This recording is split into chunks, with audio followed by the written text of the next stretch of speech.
Turn to the Windsors. Funding for the Windsors, a royal family, has been provided by the Corporation for Public Broadcasting and by the annual financial support of viewers like you.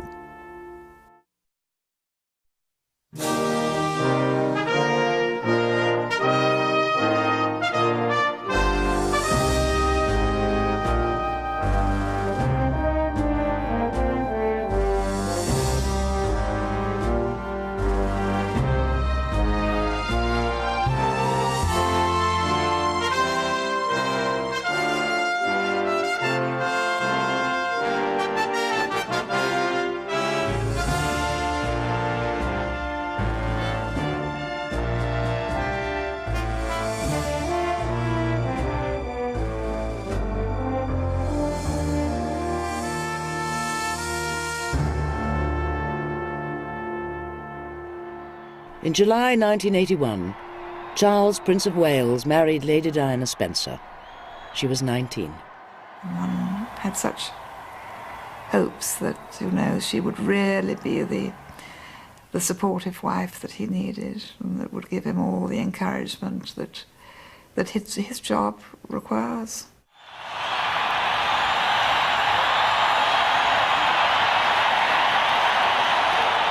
This is the embodiment of the nation, the Crown Prince in this instance, marrying a woman plucked from obscurity. They carry our expectations, our hopes, our fears, our anxieties, our prejudices. How long will it last? What are going to be the tensions? Will there be children? What will they be like? How are they going to survive? When will he be king? Charles was only 3 when his mother became queen. The shy boy was overwhelmed by his destiny.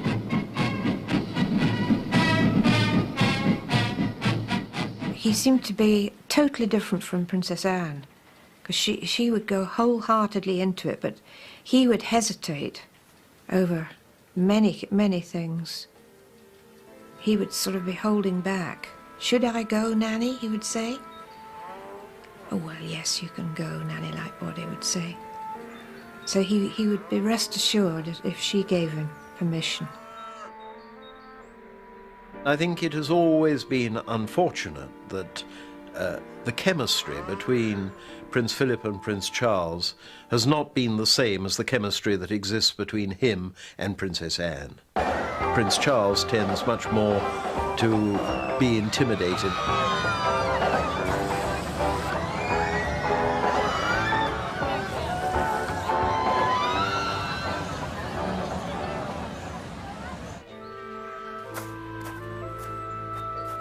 Prince Philip was the dominant figure in his son's education. He saw to it that Charles left the safe world of governesses for boarding schools. Dear little boy. And I felt very sorry for him being sent to Cheam, because I think that was rather tough. I don't mind saying that, because I think if you've been brought up at Buckingham Palace to suddenly go to quite a tough boarding school, horrid other little boys teasing one, I think that he did have rather a miserable time. Philip sent him on to Gordonston, a bleak boarding school where his father had been a star. He had a vision of what his son should be, and Charles didn't live up to it. He wanted a real man's man. He wanted a blunt, outspoken, sportsman, rough and tumble sort of guy. And I think that Charles grew up believing that he was not much good.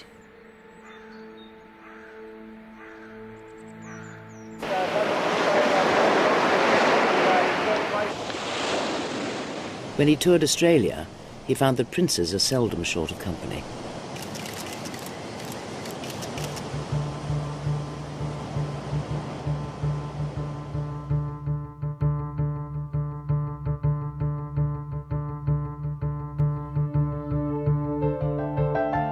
At home, he had a series of friendships, but he remained uncommitted. There was one profound attraction to the young Camilla Shand. While he hesitated, she married Andrew Parker Bowles. Charles had lost her, but he couldn't let go. I mean, people have said to me that he loved Camilla more than any woman before or since Diana. In my position, you're going to marry somebody who perhaps one day is going to become queen. And you've got to choose somebody very carefully, I think, who could fulfill this particular role. Because people like you, perhaps, would expect quite a lot from somebody like that. And it's got to be somebody pretty special.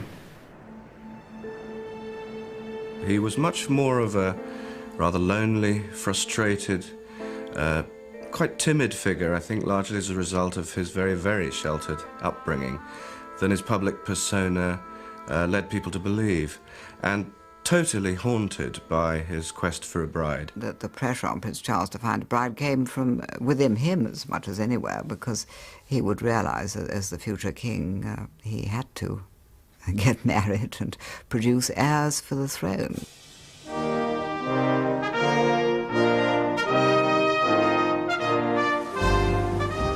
Prince Charles would always go fishing in the morning, and it was quite a good way of finding out if he'd got a girlfriend.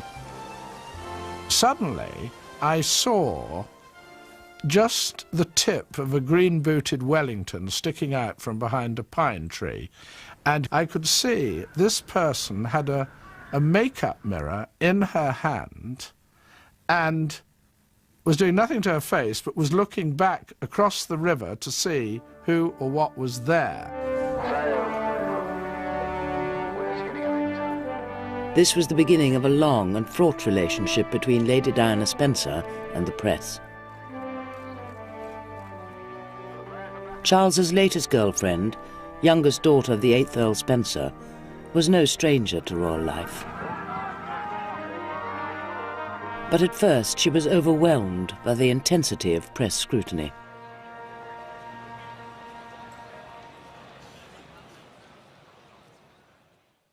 How well are you coping with all the press attention? Well, as you can see, you can tell. Are you bearing up with it quite well, though? Because it must be quite a strain with all of us after you. Well, it is, naturally. There were many restrictions on his choice. He couldn't marry a Catholic by law, couldn't marry a divorcee by tradition, couldn't marry a girl of blemished reputation, had to be a virgin. The engagement was announced on the 24th of February, 1981. Can you find the words to sum up how you feel today, both of you? Difficult to find the right sort of word, isn't it, really? Just delighted and happy. And I'm amazed that she's been brave enough to take me on. And I suppose in love. Of course. Whatever in love means. Yes.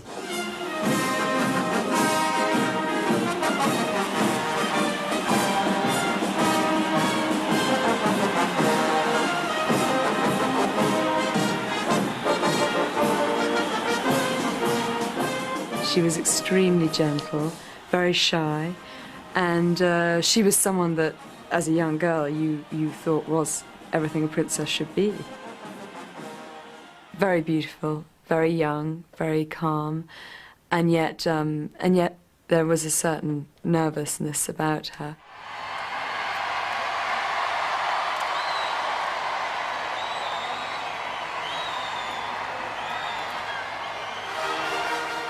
For the family matriarchs, this was a perfect dynastic marriage.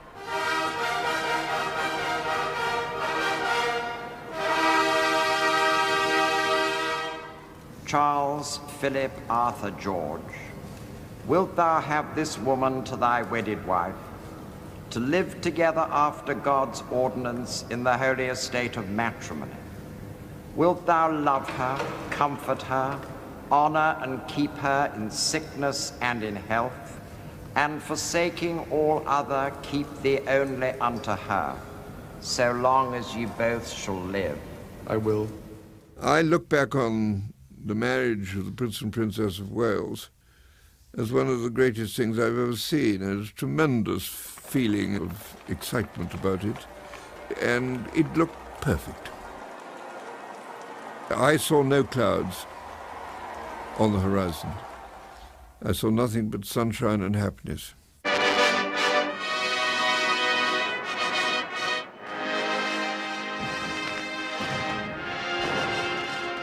the celebrations were a fairy tale, but they took place against the grim reality of riots throughout the Queen's realm. We were offered in very poignant juxtaposition two very different alternative images of England. On the one side we had the fairy tale wedding, and almost within the same week we had the riots at Toxteth and elsewhere in Britain, which presented a picture of a deprived, unhappy, disadvantaged population living in a nation that they were not proud to belong to. At this time of social stress, the Queen continued with the rituals of state. But she herself was not immune to violence, even in the summer of the royal wedding. An unemployed youth fired 6 shots at the Queen during trooping the colour. They were blanks. The Queen calmed her horse and rode on. But more danger was not far away.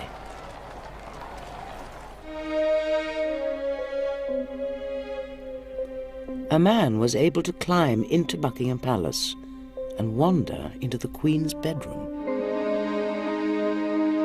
I passed the corgi food on the way. I saw corgi food. I knew, you know, I actually knew I was going to find the Queen's room straight away. So it was almost like boom, boom, boom. I was in the Queen's room within minutes. The appalling problem it must have faced her with of how to keep apart this man with his thumb dripping with blood and her team of extremely excited corgis. Who knows what they could have done to him if they found out what was happening. I drew back the curtain, look at the face, and it must have startled her.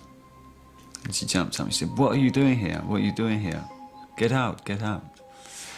So I was quite stunned, really.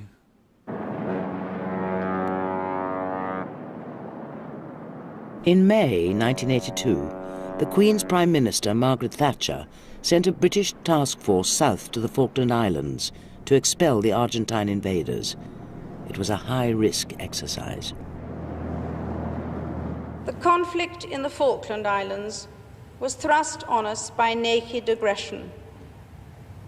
And we are naturally proud of the way our fighting men are serving their country. The fighting man most in her thoughts was her second son, Prince Andrew, who served as a helicopter pilot on the aircraft carrier Invincible. We and our crew saw the ship hit, and I saw my ship, Invincible, fire her missiles. Normally I would have said it was a very spectacular thing to see, but at the same time it was very frightening having seen it from where I was. There was considerable suggestion that Prince Andrew shouldn't go because of his position in the royal family. The Queen overruled that. She said, no, he's a serving officer, he must go. He must take his term with all the rest. The Queen celebrated the end of the war as a mother, welcoming Prince Andrew home, down on the quayside. We had both a head of state and a prime minister, both of whom were women. It was absolutely clear in most people's eyes which of those two women was the more dominant, and that was, of course, Thatcher.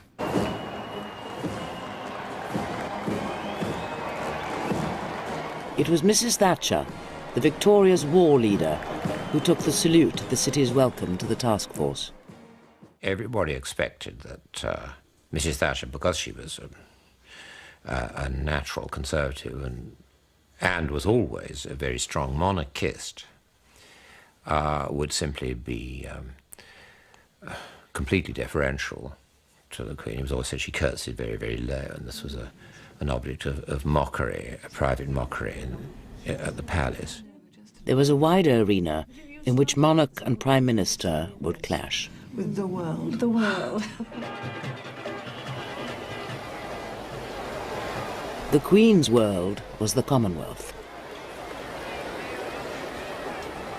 I always had the feeling that the Queen was sure about the Commonwealth.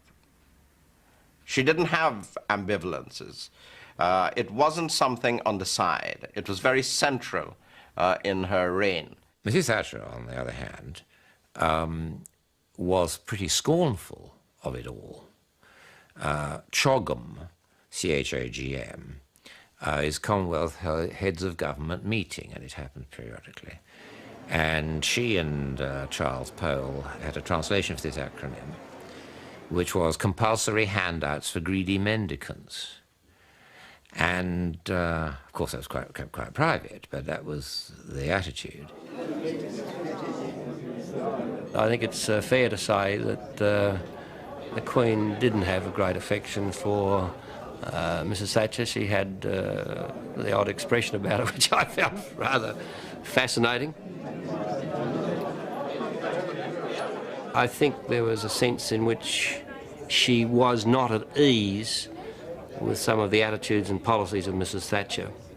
And she, I think, saw Mrs. Thatcher as being somewhat dangerous to the cohesiveness of the British structure.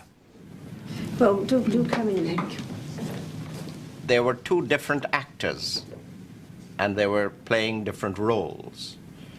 The Queen would have been absolutely unyielding in her positions, and I think Mrs. Thatcher would have said, "Leave the politics to me." Well, at least I don't strut around in ludicrous little hats. Yes, but you'd love to, wouldn't you? How are you enjoying married life? Highly recommend. How do you like Balmoral as a place? Lovely. Diana was a magnet to the press. Have you cooked a breakfast yet?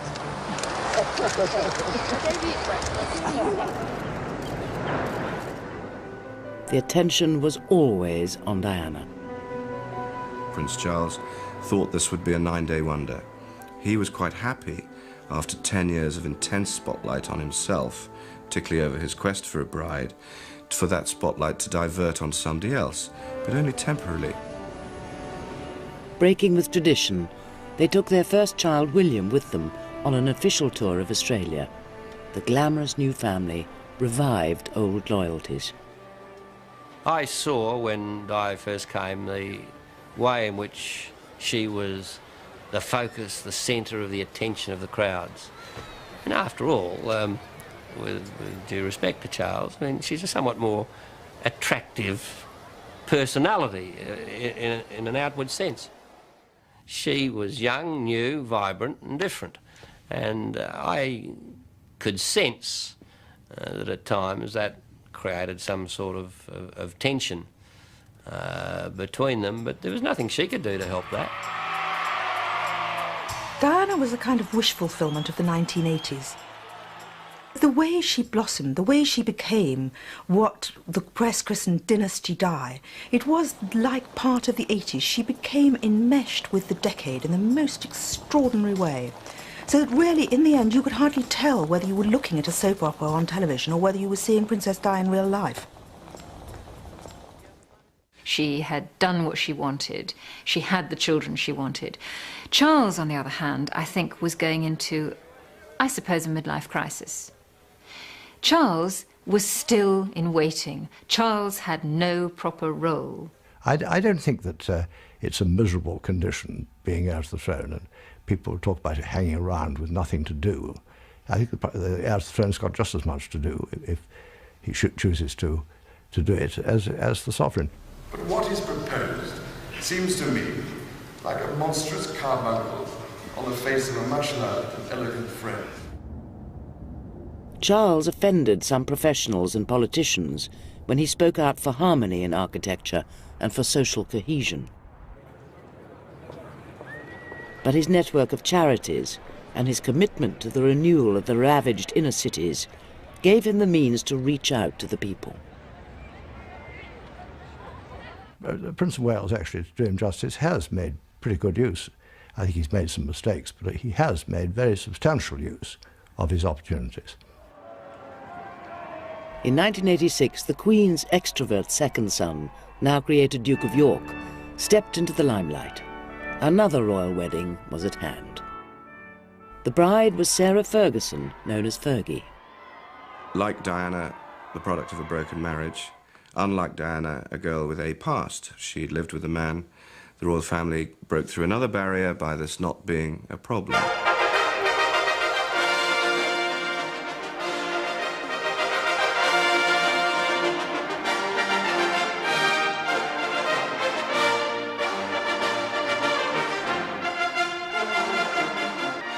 Princess Diana watched as more vows of love and fidelity were made. Andrew Albert Christian Edward.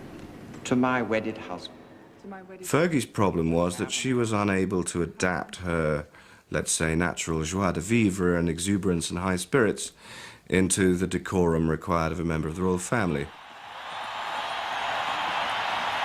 The Windsors took Fergie's exuberance on board, but it came at a price. The younger members of the royal family, for the best reasons in the world, wanted to make the monarchy more approachable, more with it. And I think the supreme example of that was in 1986 when they all participated in a royal knockout. It was making it a soap opera. Prince Edward, the Queen's youngest son, dropped out of the Marines and went into the entertainment business. He staged a TV game show for charity.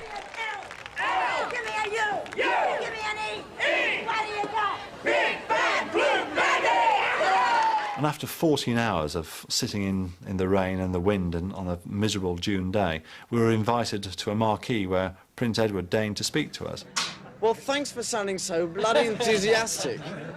What have you been doing in here all day? Have you been watching it? Yeah. What did you think of it? Thanks. I thought it was... And he flounced out like a ballerina with a hole in his tights. And we were not impressed by that behaviour at all. And it's one of those occasions where people like to attack the press. We were just really observers at the royal family self-destructing.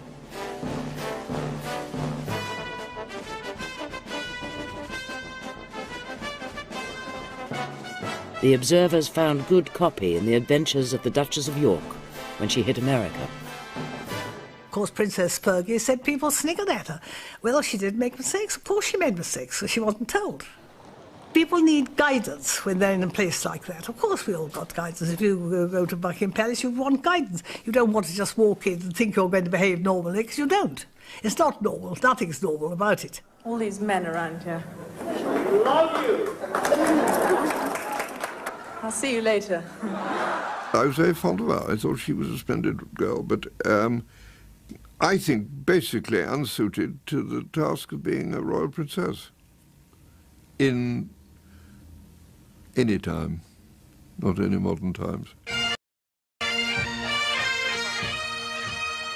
People in Britain want the royal family to go and be cold in Scotland and get wet in Balmoral and traipse about in ill-fitting, uncomfortable clothes and have a generally miserable time. And then we don't mind that they're the royal family. You know, they can do the official functions and then go and be miserable and Scottish and Victorian, and that's fine. But when they start going to the Caribbean and going skiing and doing things that we want to do, then people get rather irritated.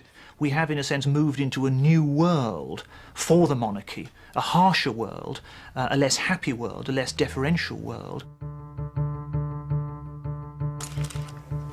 The British press fed ravenously on royal scandal.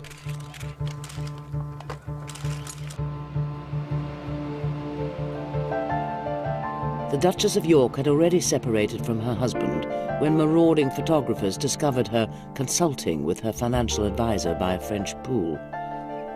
The photographs were spread across the Daily Mirror.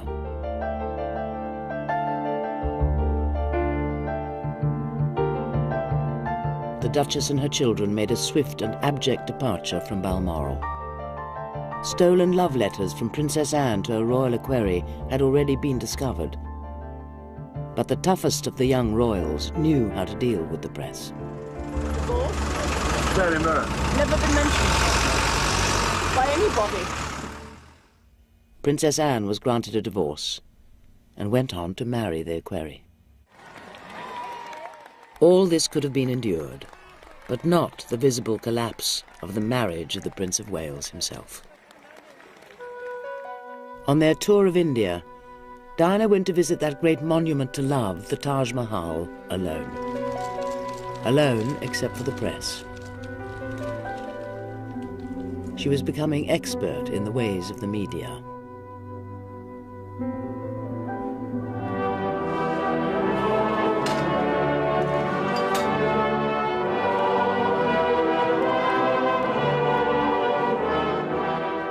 Diana felt trapped in the royal routines.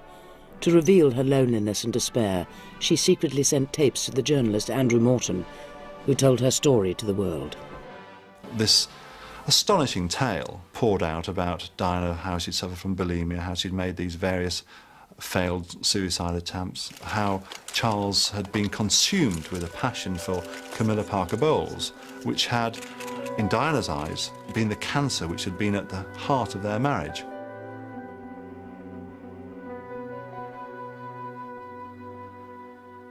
The prince's friends were outraged by the book. Plainly, it was a turning point in royal reporting, and I don't think it does any good to go back over, you know, raking through the ashes. But plainly, it was very damaging, and it declared open season, I think, on the royal family. Well, these are the pictures we've got of Di looking very, very sad. The Sun now decided to publish the tape of a mysteriously recorded telephone conversation it had long possessed. It's just so difficult, so complicated. It makes my life real torture, I've decided. It was recognised to be Princess Diana in conversation with a male admirer, James Gilby, and it revealed the depths of Diana's alienation. I thought, bloody hell, what I done for this family. What's really quite whatever word is his grandmother always looking at me with a sort of strange look in her eyes. It's not hatred, it's sort of interest and pity or mixed in one.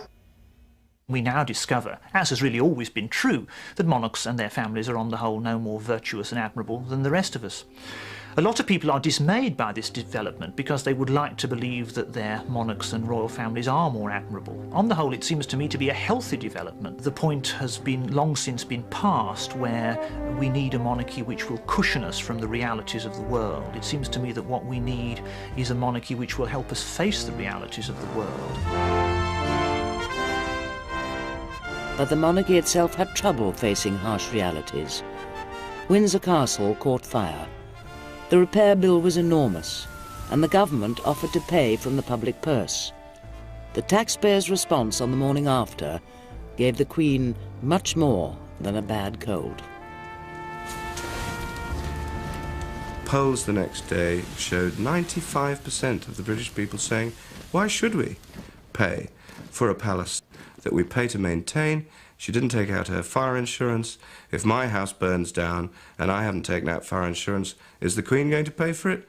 I think the Queen was very shaken by the Windsor fire, obviously because it had been her childhood home, but secondly, and very importantly, because it did bring home to her the feeling of the people that was not by any means as pro-monarchy as it had been. And I think this was a big shock. The fire reignited a smouldering public resentment that the Windsors paid no tax on their private fortune, while their civil list allowances also grew.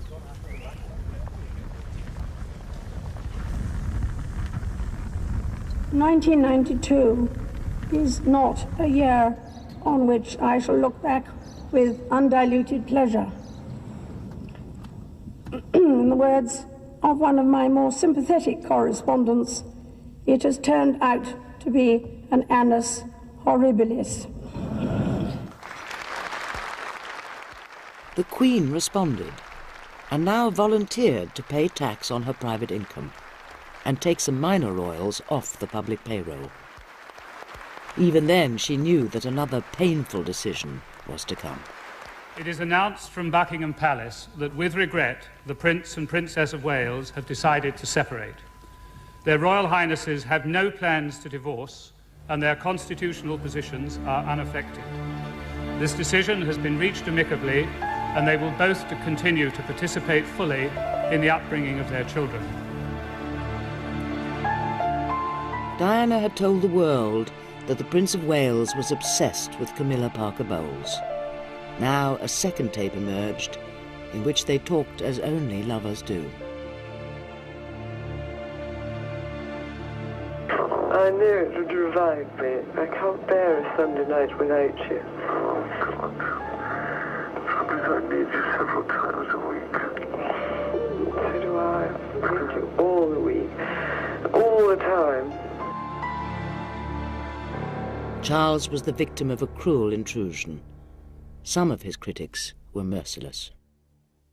I think that Charles was terribly hurt by the criticism he received, and this was, I expect now we've forgotten, on a daily basis and extremely hostile. And I think he wanted to be understood. Charles decided to present himself in a more positive way. He cooperated in a television documentary about his life. I think that most people in court circles thought that, OK, do a programme on yourself, fine, try and popularise yourself, but don't go into the private life. Don't make those admissions. You know, you're on a hiding to nothing here, hostages to fortune. Well, the disastrous thing was admitting to adultery. That was really, and a terrible thing to do from the point of view of Camilla Parker Bowles. I mean, was she consulted before he said that? One wonders. Even on the night of his documentary, Diana upstaged Charles, as she often did.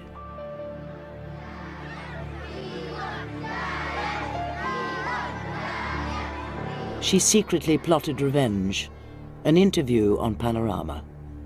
It would be her decisive break with the palace, which she thought had sidelined her.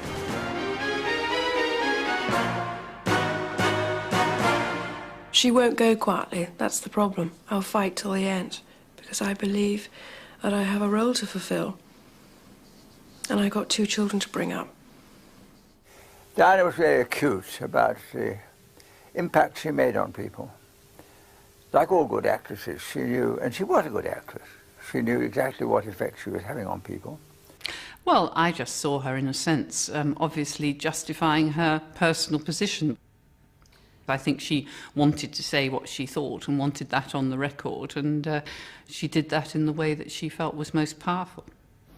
Do you think the Prince of Wales will ever be king? I don't think any of us know the answer to that. And obviously it's a question that's in everybody's head. I would think that the top job, as I call it, would bring enormous limitations to him. And I don't know whether he could adapt to that. Would it be your wish that when Prince William comes of age that he were to succeed the Queen rather than the current Prince of Wales? My wish is that my husband finds peace of mind. And from that follows other things, yes. By questioning Charles' place in the line of succession, Diana had publicly challenged the monarchy.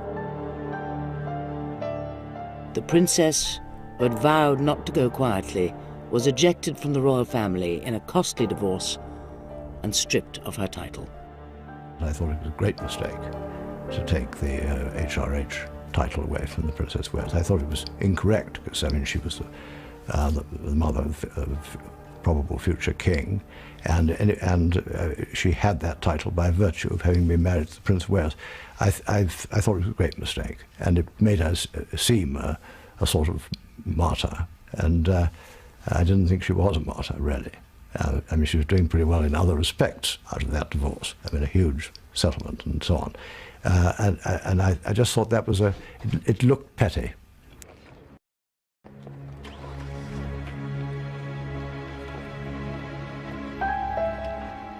The royal family restricted Diana to a few formal appearances.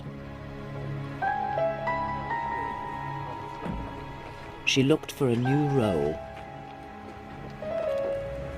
I think she felt very much after the disaster of the Panorama interview, and a good many negative images which she'd thrown off, that there was need to see something constructive. Diana wanted to be the Queen of Hearts, To many people, that's what she became.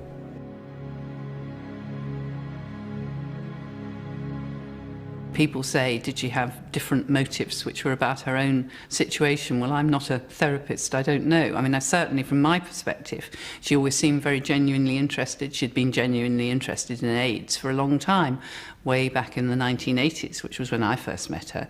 This was one of her first interests, really, beyond being a handshaking princess. She was having, I understand, talks with the Prime Minister with a view to some kind of position. I don't think she had a marvellous understanding of who was who in the Labour Party, but I think she knew how courts worked, and she understood that getting close to people who were close to Tony Blair was the thing to do. In the summer of 1997, Diana's views on politics made the headlines. She both shunned and courted the press.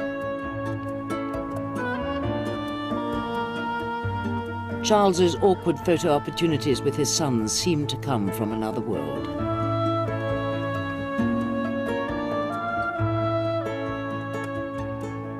Diana's life in the headlines was one of permanent exposure. In the company of playboy Dodi Fayed, the pace became ever more frantic.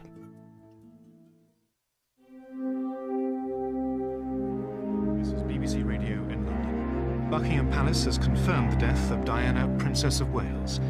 In a statement, it said the Queen and Prince Philip were deeply shocked.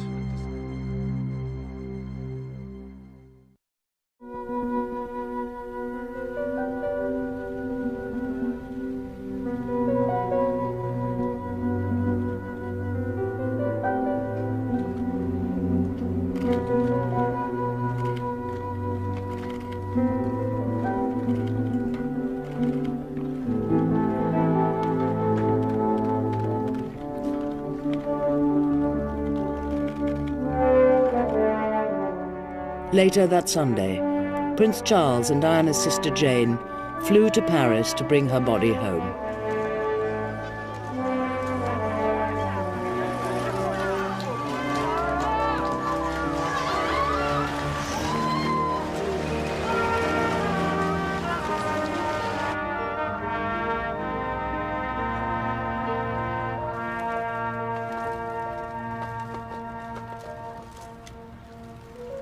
In Britain, people were struggling to come to terms with the news.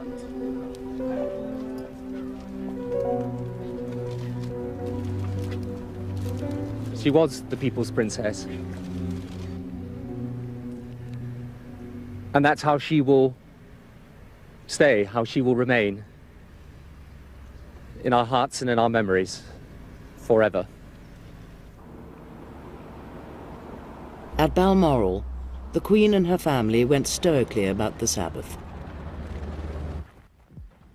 Diana was not mentioned in their prayers, although her sons were present. Royal protocol ruled. The royal family should have remembered she's the mother of the future king. But I think that if you're a monarch, your mind and your advisors think very much along traditional lines, what was done before, what is the precedent, and that's how they operate. They don't perhaps take the imaginative leaps that they should. Within hours, it was clear that the public wanted a national lament. By the time Diana's body came home, the Blair government feared the Windsors were showing signs of misjudging the public mood. One of the sort of first issues was what to do with Diana's body when it came back, and everyone had assumed that she would go and lie in a royal chapel, of which there were, many around and about. And the Queen was of the view that this shouldn't happen because she was not a royal personage.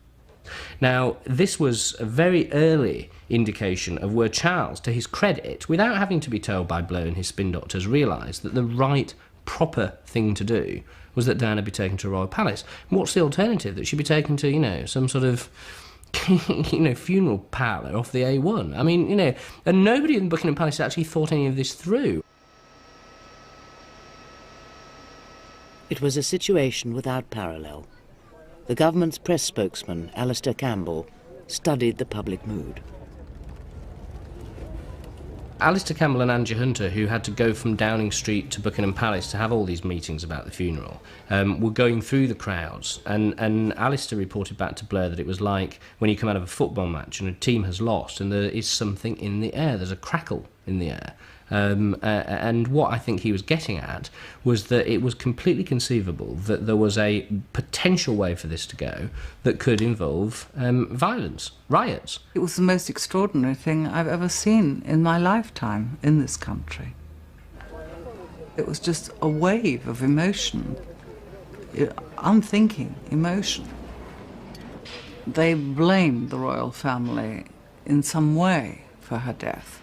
That if they'd been kinder to her, she wouldn't have gone off with Dodi Fayed. And, you know, if Prince Charles had been a good husband to her, this wouldn't have happened.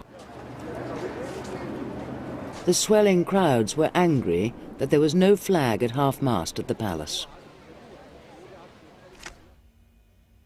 The press played relentlessly on the theme of absent royalty. Royalty, as well as private individuals, in my view, have a right to nurse grief privately. And that's where I think the tabloids were wrong in saying that the Queen totally failed in her duty in not making a bigger public declaration about grief. It's not, whether you like it or not, it's not the way the royal family comports itself. But the message had got through, and the royal family returned to London early. Diana's brothers-in-law were the first to emerge amongst the crowds. When they agreed to the walkabout, what they agreed was that Andrew and Edward would go out first and see what happened. Now, I'll tell you this, Blair and Campbell and the Queen, right, were watching that to see what happened. Would they be jostled, spat at? I mean, people had been ringing Buckingham Palace and swearing at whoever answered the phone. Now, as it happened, the deference of the great British people took over, and everyone sort of immediately doffed their cap and said, ooh, you know, now they're here, we're going to treat them like the royalty they are. And so it was diffused. And of course, they did always have the ace up their sleeve of the two boys, because they weren't seen as part of the House of Windsor, they were seen as her kids. Ironic, because of course they literally are the future of the House of Windsor. Charles. Charles. Thank you so much. Thank you. Sorry. William. William. Thank you so much. Thank you. Oh, William, we love you. Love you.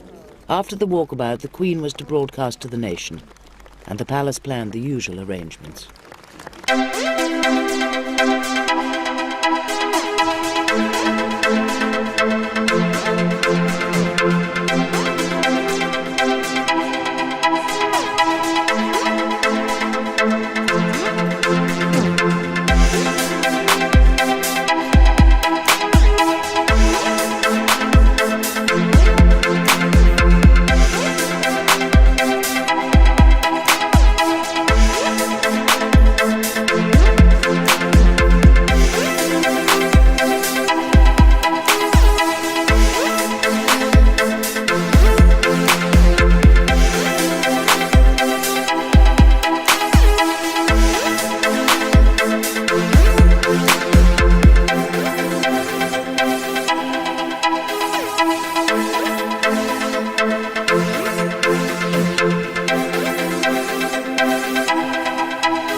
when the palace officials finally agreed to facilitate that, they said she's going to do it at 4 o'clock, and Alistair Campbell said, well, that's no good, she needs to do it live into the tea time news, and one of them turned around and said, the Queen does not do live. We cross now live to Buckingham Palace for the Queen's tribute to Princess Diana. The words owed much to Alistair Campbell.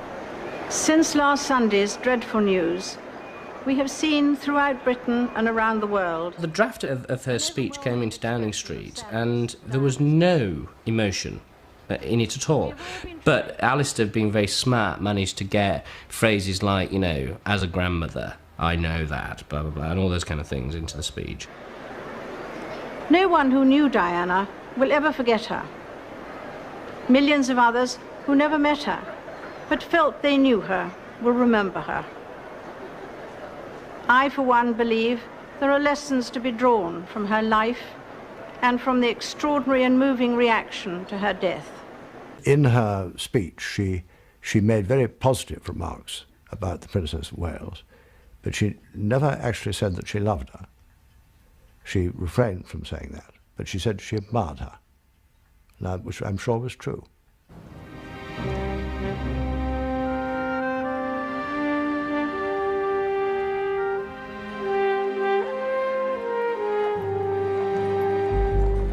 I thought it was a very good illustration of the Queen's character.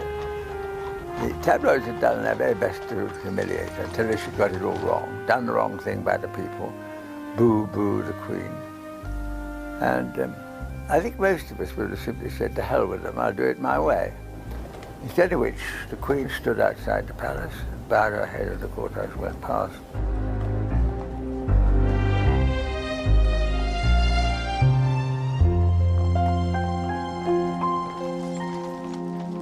Diana had not gone quietly, but with the pomp of a state funeral in all but name. The royal family was subdued.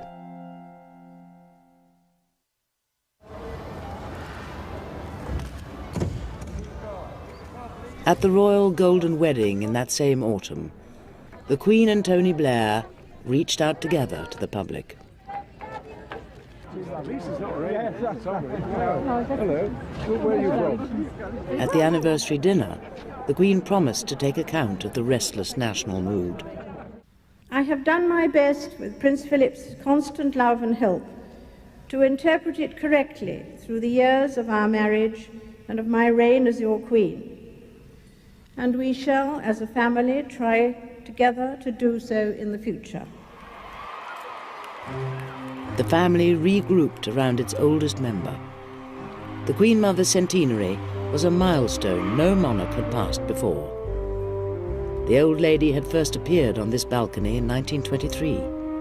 Her family, smaller, shrunken by scandal and tragedy, gathered to celebrate her survival and their own.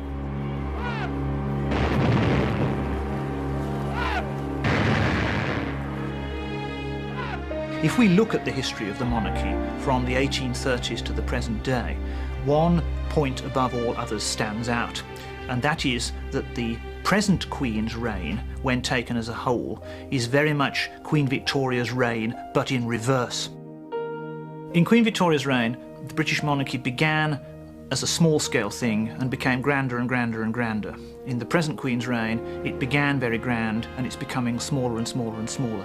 Or at least it ought to be becoming smaller and smaller and smaller. But making things smaller is much harder than making things bigger. The last Empress of India, the Queen Mother has lived through this century of gradual decline.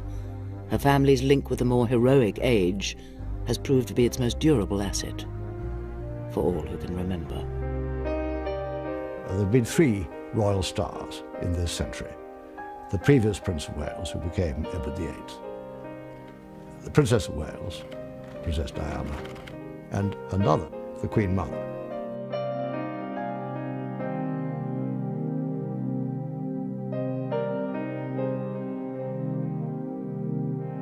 The royal family's official portrait shows the group around the Queen Mother as smaller, less formal, and with a new dominant figure, Prince William, whose inheritance includes his dead mother's glamour. I think we mustn't assume that because he looks like his mother, He's like his mother in all respects. That I think we mustn't assume. The attention falls on William in carefully restricted photocalls. But it's his father, Prince Charles, who is the heir to the throne.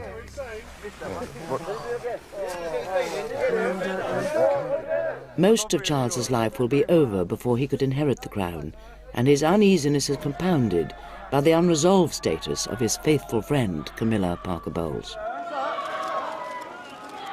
While Charles hesitates in his long wait for the crown, the Queen endures.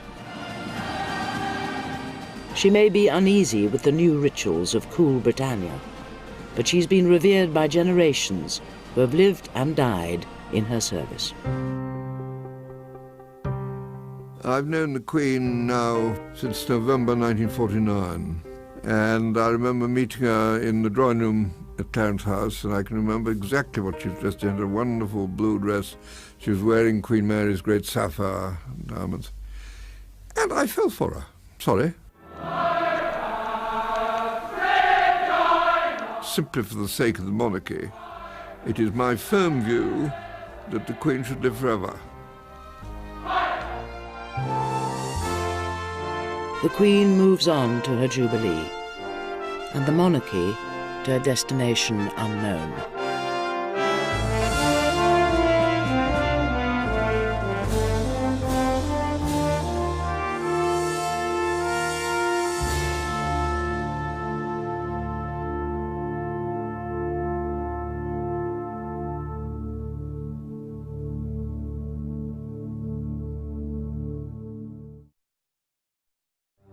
You can purchase the Windsors on video for $29.95 plus shipping and handling. To order this 4-hour series, call WGBH Boston Video at 1-800-255-9424.